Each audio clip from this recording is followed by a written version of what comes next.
Parker Schnabel walked away from this ground, believing it was tapped out, scraped clean, and not worth another ounce of fuel. But the moment Rick Ness rolled his excavator across that same first cut, everything changed. Within hours, signals started coming in. Numbers that didn't make sense, samples that didn't match Parker's logs, and a layer Parker never even touched, hiding something far bigger than anyone expected. What started as a routine cleanup suddenly turned into the kind of anomaly miners wait their entire careers for. Gold showing up where no gold should be. Readings spiking off the charts, patterns reversing. And the deeper Rick pushed, the clearer it became. Parker hadn't just missed a pay streak. He had walked away from one of the richest natural deposits the Yukon has coughed up in decades. A find so massive it would rewrite Rick's entire season, and possibly Parker's legacy. Before we dive in, hit like and subscribe so you never miss the next jaw-dropping gold rush discovery that could rewrite everything we thought we knew about the Yukon. The story starts with a piece of ground Parker Schnabel wanted nothing to do with. An odd, quiet stretch of permafrost that never reacted the way his seismic mapping expected. His crew drilled it, poked it, probed it, and every reading came back the same: flat, lifeless, and dead. Even Parker himself said it out loud one day while standing over the drill pad. This ground just feels dead. And when Parker gets that gut feeling, he walks. No hesitation, no argument. He dug barely 6% of the cut before shutting the whole thing down and shifting to a different block. The claim owner filed the paperwork. Parker's crew packed up, and that strange patch of Yukon dirt got left behind like a bad rumor. But months later, when Rick Ness rolls back into the territory, trying to rebuild his season, he keeps hearing the same whisper over and over. Quiet talk about a cut Parker touched but didn't finish. A cut that some of the older hands claim never should have been abandoned. Rick laughs it off at first. People love spreading stories about ground that almost paid out, but the frequency of it makes him listen. The claim owner won't talk over the radio. He wants a face-to-face. And when Rick shows up, the old man lays the paperwork out across a dusty table, tapping one box that makes Rick pause. The total excavation percentage, 6%. That's all Parker ever touched. Rick frowns. Why stop there? The owner folds his arms. Because something in that ground spooked his entire crew. Not one of them would dig another foot. He won't explain what that something was.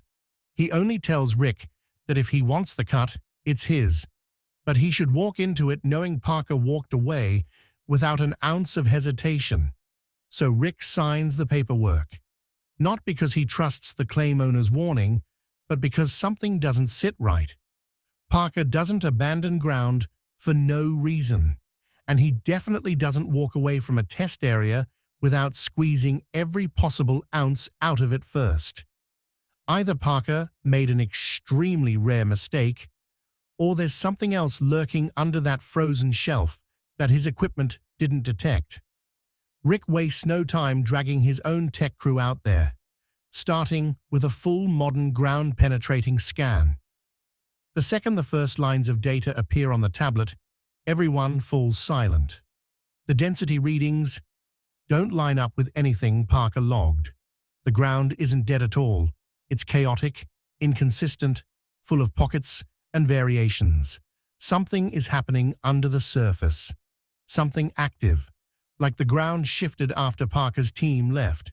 Or maybe it was always this way, and the old probe tests just missed it.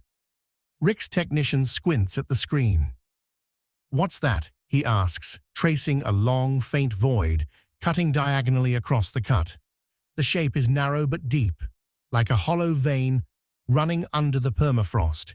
But the strangest thing is its outline. It's too smooth, too linear, almost like it was carved rather than formed by water. It doesn't match any natural deposition pattern you'd expect in this part of the Yukon. And that's when the gold signature spikes. The hollow channel is showing strong gold-bearing reflections, but not the diffuse kind you get from a widespread pay layer. This is concentrated, focused, like something fed into it from a single point. Rick leans in, studying the scan, unsure if he's looking at the beginnings of an undiscovered pay channel or just a glitch throwing false readings. Before he can make the call, the tech highlights one more detail, a faint metallic interference pattern scattered through the soil. This part of the Yukon has almost no metallic clutter underground. You'd see readings like that near old mechanical junk or buried hardware, but this cut has never been mined deeply enough for that. The interference shouldn't exist. Rick stares at the screen, the kind of stare where every instinct tells him he's looking at something Parker either didn't detect or didn't want any part of. And now Rick has no choice but to find out which. He orders a small test strip carved out. Nothing big, nothing reckless, just a shallow bucket test, the kind of probing any miner uses when they're trying to sense the attitude of the ground. The excavator drops in, bites into the permafrost, and brings up the first scoop.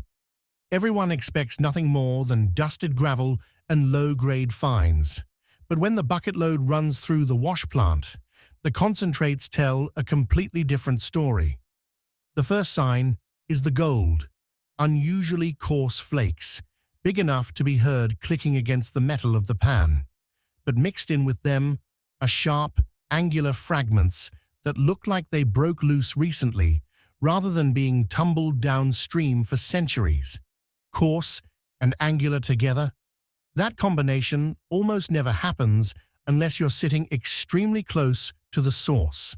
The gold hasn't traveled far at all. It's practically sitting on top of its birthplace. Rick has the crew pull a second bucket from the exact same depth, same cut, same direction. When that one runs through the plant, the gold nearly doubles. Not a small bump, double. That's not luck. That's not random. That's a trend. Something is feeding this cut from underneath, and it's feeding it hard.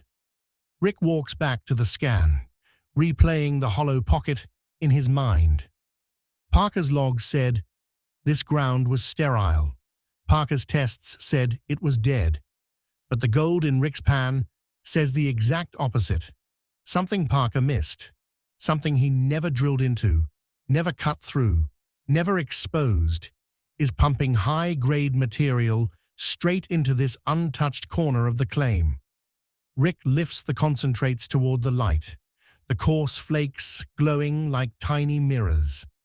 For the first time, he understands why the old claim owner hesitated to speak plainly. If Parker's crew was spooked, it wasn't because the ground was empty. It was because the ground was hiding something Parker didn't want to mess with. Something he never fully understood. And now Rick is standing right on top of it. As he studies the hollow channel on the scan, gold-bearing, metallic, and far deeper than Parker ever drilled, he realizes he's no longer testing abandoned dirt. He's brushing up against whatever Parker walked away from without knowing. So Rick pushes the crew forward, ordering a controlled advance to confirm what the scan is hinting at.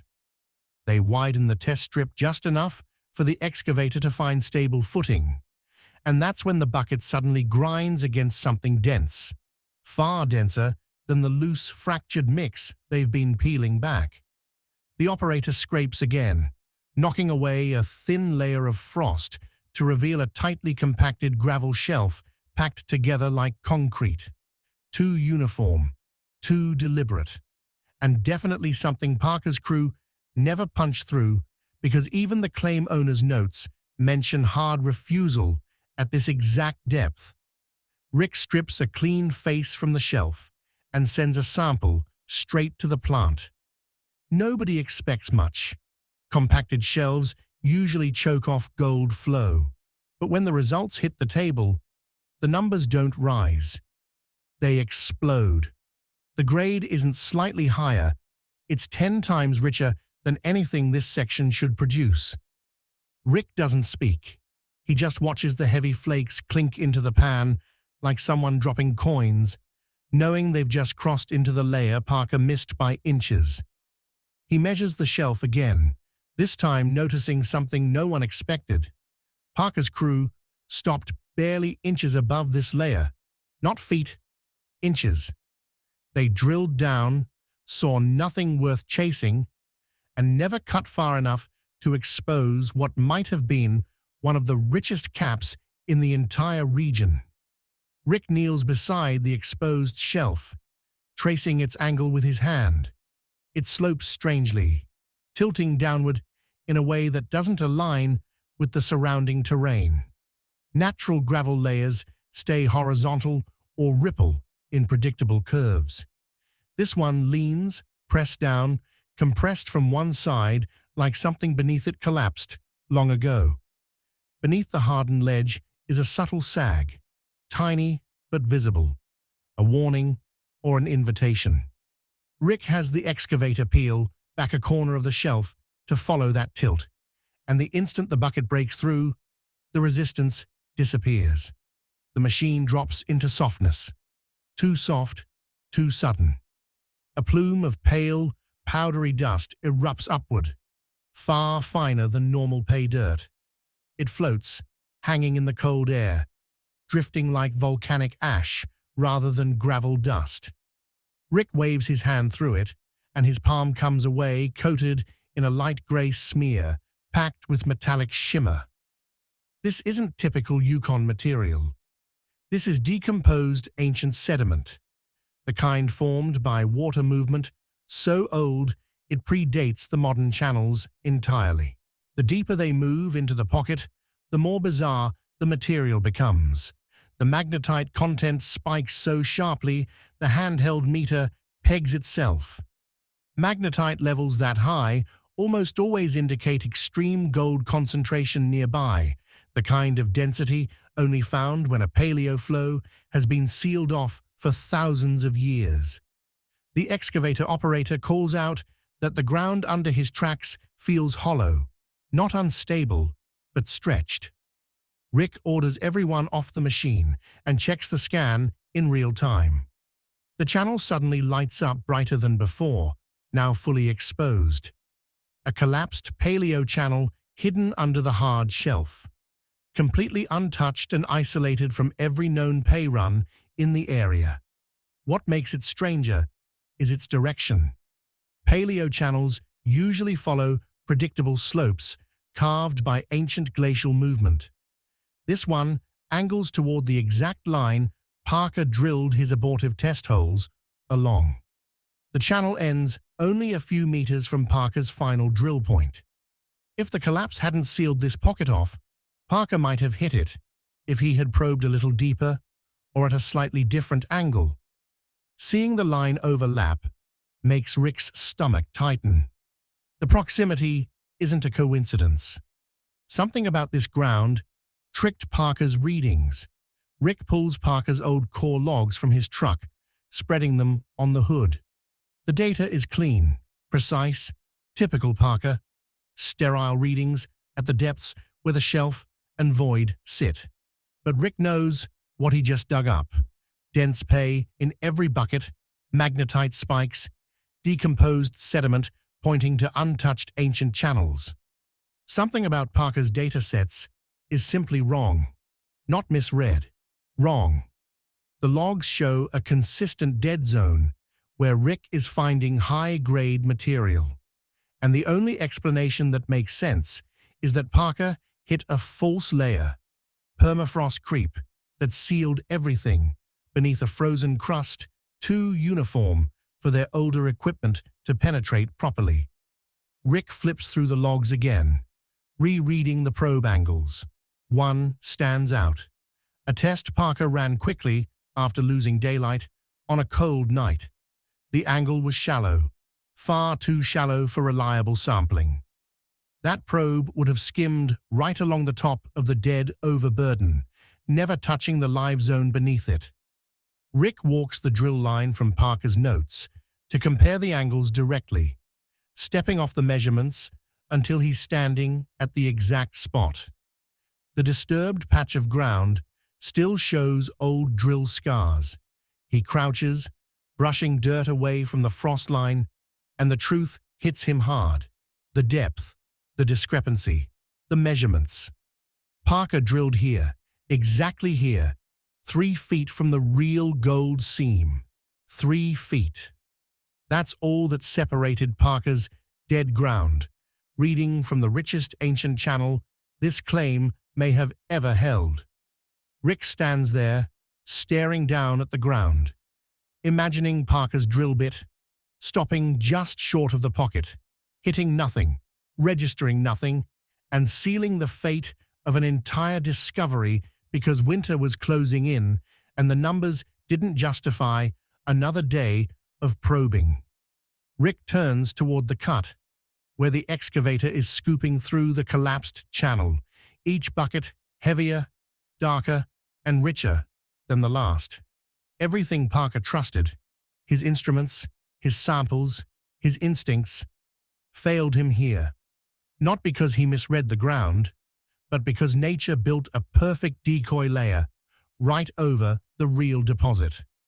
Every chunk of angular gold in the pan proves Rick has stepped into the discovery Parker never knew he missed, the one he abandoned only 3 feet too early.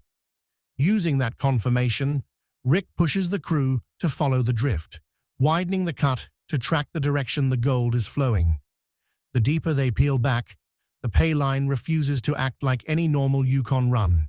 Instead of thinning, it thickens, swelling into a broader, heavier band that seems to ignite the farther they chase it. Nuggets grow larger, not with depth, but distance, as if the deposit runs horizontally across the cut rather than vertically through it. Rick's foreman lifts a chunk from the shaker table and turns it in the light, studying the sharp, fresh fractures. Nothing like river-worn gold. It looks newly snapped free, maybe lifted by frost heave or some deep ground shift that pushed ancient deposits upward instead of burying them. And every sign, every line of flow leads directly towards the low-buried ridge Parker once dismissed as useless bedrock, an obstacle he worked around without ever realizing what it was hiding.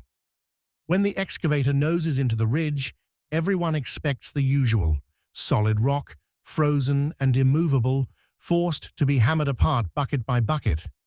But the first strike doesn't send the bucket bouncing back. It sinks. The rock face fractures, crumbling into a chaotic mixture of broken stone, fine sediment, and shimmering flecks that glitter even before hitting the wash plant. The ridge isn't bedrock at all. It's breccia, ancient rockfall re-cemented over thousands of years into a brittle mass that traps whatever tumbled inside it. Rick grabs a fresh scoop and watches as pieces break apart to reveal rare crystalline forms, intricate angular growth patterns normally found only in deep, high-pressure deposits far below the surface. These structures don't belong anywhere near shallow permafrost. They're older, much older than the surrounding terrain. The geological timelines don't make sense. This breccia must have fallen from something catastrophic, some forgotten paleo event that ripped apart a rich, gold-loaded core and scattered fragments across the early Yukon. As they move inward, the structure of the ridge becomes impossible to ignore. Layer after layer of re-cemented rubble leads downward in a funnel shape, narrowing into a single vertical throat. Rick's geologist kneels beside the opening, brushing away loose sediment with the caution of someone handling something ancient and unstable. And then he says it, quietly, but with the certainty of someone who's seen enough clues to know the truth. The ridge isn't a ridge at all. It's the collapsed top of a gold chimney, a natural conduit formed when hydrothermal fluids once carried gold upward from deep within the earth, depositing enormous concentrations in vertical columns. Over millennia, the chimney collapsed, spilling its contents into the surrounding basin and sealing the throat under a re-cemented roof of breccia. Parker had assumed this ridge was worthless. In reality, it was the lid of a treasure vault that no miner had ever pierced. The moment they break through the chimney throat, everything changes. Buckets come up heavier, darker, filled with coarse, jagged nuggets and dense black sand that pours like liquid metal. The gold grade spikes so violently, the foreman has to recalibrate the plant's sensors. The chimney opens into a widening vertical cavity, where old feeder lines, thin mineral veins once connected to deep sources, converge in a tangled web, channeling gold into a natural trap that has remained untouched for tens of thousands of years. Every bucket is richer than the last. The crew pulls thin, metallic sheets out of the mats, gold plates, the rare form created only when extreme pressure flattens gold into smooth, leaf-like sheets along fracture planes. Rick has never held anything like it in his life. They're thick enough to bend, but thin enough to catch light, like polished foil, each one a sign they've entered a zone shaped by colossal subterranean forces. The chimney widens further, opening into a basin-like chamber reinforced by ancient mineral deposition. Rick orders a deeper scan, wanting to know how far the formation drops. The technician sweeps the scanner across the exposed cavity and the screen detonates with color. Density spikes, metallic anomalies, and a signal so strong it drowns out the upper layers entirely. At the base of the chimney, the readings flare into a massive condensed pocket, far below anything Parker ever drilled, and sitting directly beneath the ground, he labeled sterile. An ancient sealed vault, layered under collapse zones and false bedrock, hiding a concentration of gold no miner in this region has ever documented. The deeper the scan pushes, the more violent the signals become, all converging on that final crust at the chimney floor. Using the scan as a guide, Rick moves the excavator into position and drives the bucket straight into the weakened section. The moment the steel punctures the last thin crust, the ground exhales. A dense surge of gold-rich slurry pushes outward, not splashing, but flowing, heavy and metallic, streaked with black sand and bright fragments that shimmer like molten stars. Even the seasoned crew goes still. Pay dirt isn't supposed to move with this kind of pressure unless the chamber has been sealed for ages. As the dust settles, they step forward and freeze mid-breath. The walls glint with exposed veins, ribbons and branching lines of visible gold woven through the rock like trapped sunlight. This isn't a pocket. It's an ancient vault finally opened. Rick runs his gloved hand along one wall, scraping loose flakes with barely any effort. The chamber extends farther than the scanner suggested, its dome-like ceiling curving inward as if shaped by slow geological forces rather than sudden collapse. He steps deeper, shining a light into the gloom, and realizes the pocket stretches under Parker's old boundary line, territory Parker had walked away from without a second thought. Rick counts 3 major visible veins, all feeding downward into the slurry pool. Even without running a full plant load, he can estimate what's here.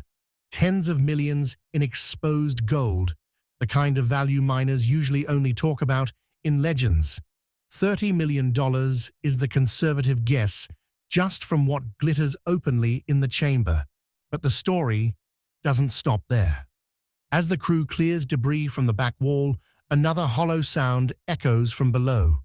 A faint tremor runs through the floor, and a fracture opens beneath their feet, revealing a second cavity. Larger, darker, completely untouched. The scanner picks it up immediately, a void far deeper than the first, its density readings so intense they wash out the sensors. Nobody expected two pockets stacked on each other. The deeper one is massive, possibly the true heart of the chimney, sealed and preserved far below anything anyone has ever mined on this claim. Samples pulled from the first pocket get rushed to the lab immediately, and the results come back so extreme, the technicians rerun them twice just to confirm the numbers. The assay values spike far beyond typical Yukon benchmarks, numbers that don't make sense for surface mining at all. Rick reads the printout, then reads it again, realizing the implications. The combined pockets could hold over $120 million in gold.